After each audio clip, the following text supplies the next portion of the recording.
Hello, I'm Dr Dawn Harper and I'm back today with Stay Sure Wellbeing to talk a little bit more about the implications that coronavirus has had on medicine in general. Actually, we're very aware in my surgery that we are not seeing the sorts of patients that we normally see. You may well have heard in the news concerns that we are not seeing patients who potentially have cancer. And I think that some of that is because people are perhaps frightened about coming into clinical spaces because they're scared that they might get coronavirus. And I'm sure some of it also is that people don't want to bother us, but we very much do want to be bothered. So your surgery door may be physically closed, but your surgery absolutely isn't. We are very busy behind the scenes. We are doing by far and away most of our consultations by telephone, but sometimes we may need to ask patients to come into the surgery. Sometimes we're seeing people in the car park, so we have a gazebo in my car park, and things like blood tests, for example, that may need to be done, often we can do those outside. And the thinking being that we want to minimise the footfall through the surgery, but we do want to see you if you have a genuine health concern.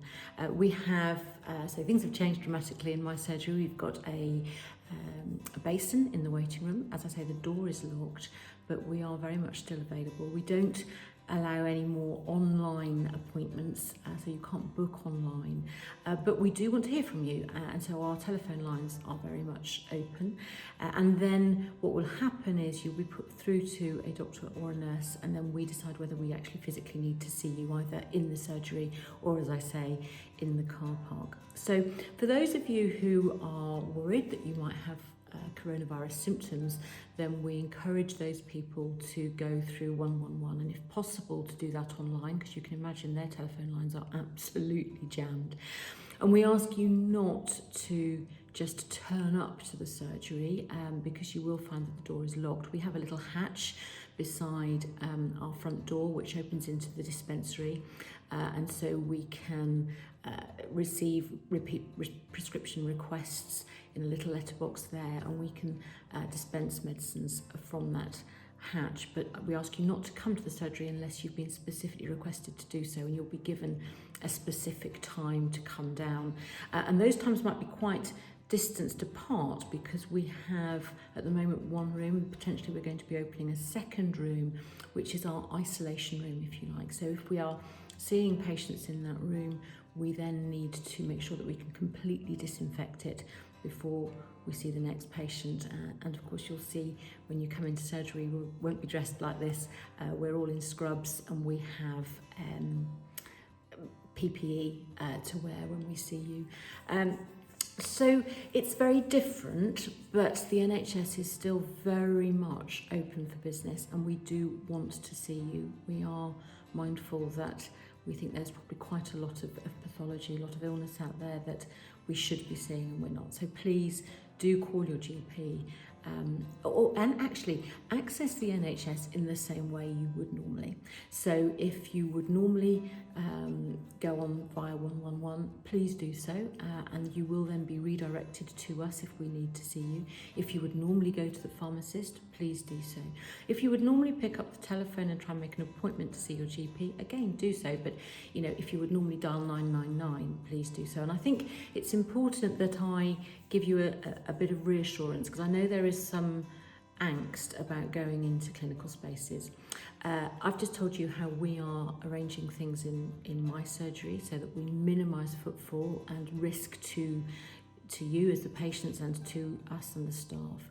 In hospitals, they are dividing themselves very much into what we call red and green zones.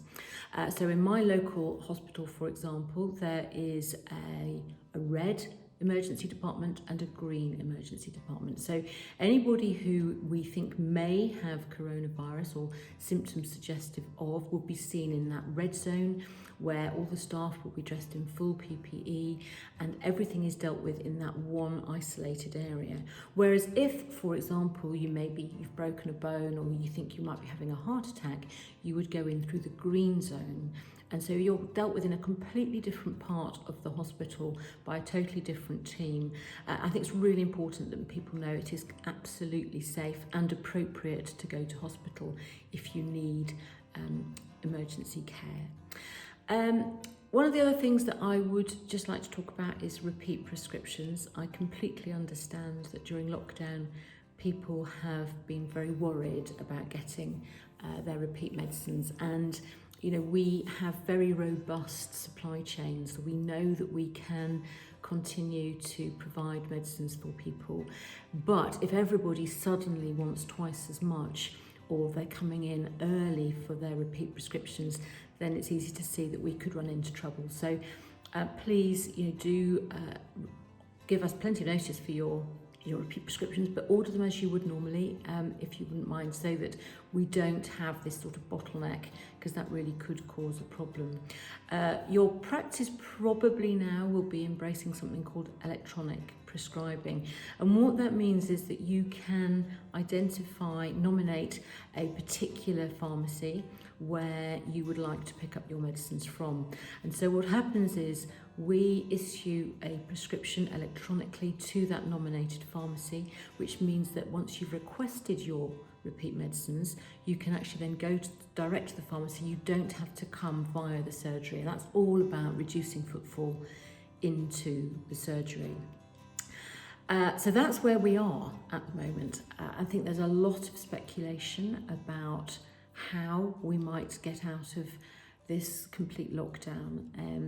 We are expecting an announcement from our Prime Minister, I think on Sunday, where things will become a little clearer. But one thing is absolutely certain: we're not suddenly going to be flipping a switch and letting everybody back out again.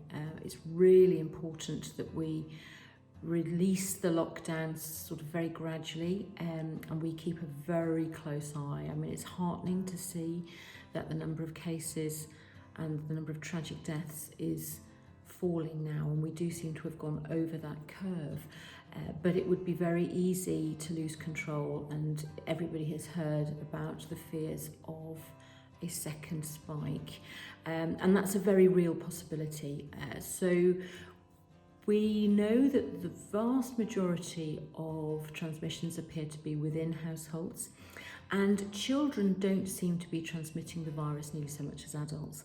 So there's been a lot of talk about letting kids go back to school, schools potentially going back part-time so that they can still socially distance within the school environment. So it may be that half the class go for mornings or for half of the week and the other half go at other times, and it may be that different years go back at different time frames, so that they can maintain some social distancing. I think getting schools back is probably going to be a priority. Really important that those kids don't miss out on their education. So I think that might be a priority. Now that we've got more testing, we are aware that London and Birmingham and the West Midlands seem to be hotspots, and as we get more testing, we may find other geographical areas. So it may be that the restrictions might differ from region to region. I think they'll certainly differ between age groups, and that'll be quite a tricky one to manage.